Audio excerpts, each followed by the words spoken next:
zal het even vertellen aan de hand van de beelden. De Snitser Pannen die staat aan de kop in het klassement. Op een mar die doet voor de start nog redelijk rijst. In je reefje. Gerhard Pietersma, dat wie de onverwachte tweede man in het klassement.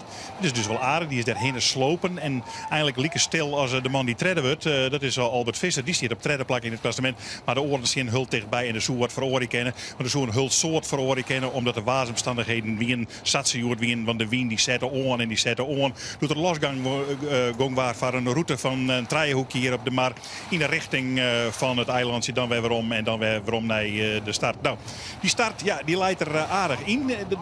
Wie in de skippers nog wel wat te set. Volgens eind die leidt als eerste in die start. Die ging werkelijk gigantisch overheen. Maar onderin daar wie een Grauw en Jereveen benamen. Dat wie de man die de sok zetten en die hult niet bezachten meer naar voren te komen. Maar je hebt zo de omstandigheden. Het wie wel aardig moeilijk. Nou, dan ben we bij de bovenste tonnen. En dan komt Jereveen aan en die gaat Ray. Die moest ik draaien omdat er een bak wordt lijken. Maar die kon makkelijk van die orenman komen. Er komt Waltsein achter on. En Waltsein, maar die had Joure onder hem. En Joure, ja, die komt hier met Grauw in ervaring. Nou, draait Grauw nou te letje. Doekel je nog twee mannen op boord. Want vol op het achterdek van Grauw om u te wieken. En dan zitten de beide mannen even in elkaar. En zij zoeken dus de protestvlaggen hiesje. En die beide mannen die in het wetter eindigen, die show je dadelijk achter Waltsein komen. Die gaan wij er echt uithellen en dan waren het verder regelen. Maar hoe weer het verhaal van skipper Douwe Visser van Grauw nu in deze situatie? Draait het of zet hij de volle naar beneden? Ik denk beide. Maar wij draaien, wij konden ik echt net oorzaken, want wij hier in de krek voor de vlaag erin had. Als ik daar op achterlangs ging hier, dan hier we omgeend of ik hier het roer om, dan hier ik ze ergens in de midden pakt. Want wij zeggen het zo en hun zeggen het zo. Maar nevens us, hun hebben in ieder geval net een enkele poging gegeven om uw cent te varen, vrij te varen. Je moet hem beide weer in. Ja, dat is dan ik bij de humor. Wij hier even vreed, hier wie dat lauw. Je moet precies andersom. Of sneun, precies andersom. Toen draaide Dirk Jan me bij u onder. En toen heb ik even wat mopperen en even wat. En ik heb een vrijvaart. Zo vind ik dat je de dag ik hier en ik vol op een kont varen. Doe je net, varen vrij. Ik denk dat dat nou weer rugtelutsen is. En zo bleef het dus 0-0 in deze situatie. En Ken Grauw en de Jouwer verder mij deze wedstrijd aardig voorin. En je hebt die hulpvloot erachteraan komen. En ieder hier zijn eigen problemen. Maar die wien die toch wel hultiet heftiger en heftiger waar. En in de richting van de Sanscode. Ja, en dan moest je naar die hele tonnen. Daar bij de wal, bij de Indiek. En dan moet het zeiloer smieten worden. En vaak woonskippers weer dat toch wel aardig komen op de krachten van de scoorten en van de meesten en de gieken aan. Daar gaat het verhaal bij Bolderdoer. En dan komt het bij jouw roer die toen verder naar binnen kwam. En die kwam op het redde plekje te lonen. Maar dan gaat Bols het weer scoren. Nou, Ljouwert rijdt eruit. Die hier de overloop steken. Wie kan maken mensen aan boord bij de Lemmer. Die kon mij een bemanningslid uit de tee trekken. Maar ondertussen ging toch die wedstrijd gewoon terug.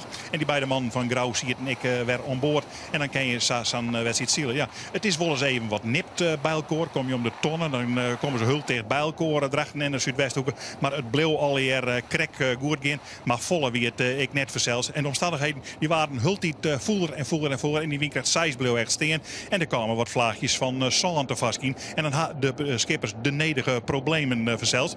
Even zien dadelijk als we in het cruiserrek show hoe dat dan gaat. Nou, dus Jereveen valt nog redelijk ta. Hij had de situatie goed in hand, Pieter Brouwer. Maar hij zei ik al dat de commissie de finish erin lei. Dat weer misschien ik wel mooi van Ipe van der Meulen. Want die koerde wien een beetje minder oud sjouwen, zat je hem joggen. Maar die lei nog mooi altijd op het tweede plakje met Grauw en de Jouwer achter hem. En het zijn echt werkelijk prachtige beelden hier op die Hegemer. Maar vlakbij Waltsein werd die man aardig voortkomen koen in deze wedstrijd. Maar ze gingen het werkje. En de commissie zei ja, dit is eigenlijk net meer vertrouwd. Die zeil met hult die te oergooid worden. En in het Leviathan koen ze eigenlijk net die skippers de score goed omkrijgen. Je show je met hult die viert worden. En dan binnen de problemen er aan boord van elk skip om de goede koers te varen. En dus waar die finish erin lijn. Eigenlijk een sprintwedstrijd, een kwarte wedstrijd joert.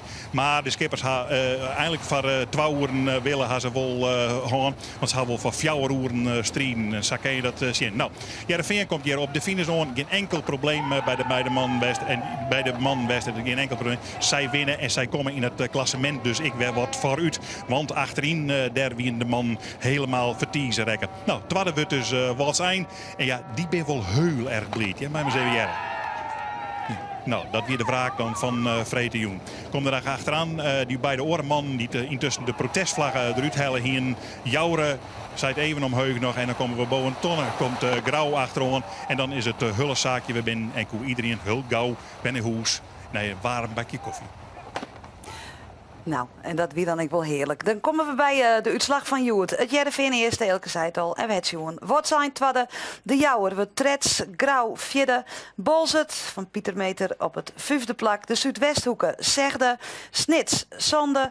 Langwaar eindigt op het achtste plak. En daar is er Gerhard Pietersma negende. Maar Jennewoord. Tiende Huzum. De Lemmer op het elfde plak. Tolfde Drachten. Tretjen Ljouwert. Die eruit gaan. Dat heet ik jongen. En de hele mannen, die het ik 14 punten en dat zijn strafpunten. Want zij hebben een indringssituatie enzovoort. Een protestverlen van Langwaar. Maar dat vreeg ik dadelijk zo'n Klaas, want dat is de werkelijke zaakkundige. Het algemeen klassement. Snits stiet nog boppen, maar het wordt een stuk spannender. Want het Jereveen komt dichterbij. Op het tweede plak dan Grauw. Je kunt zelf de punten even zien. Bolzet, Jennewoord, Drachten, Zuidwesthoeken.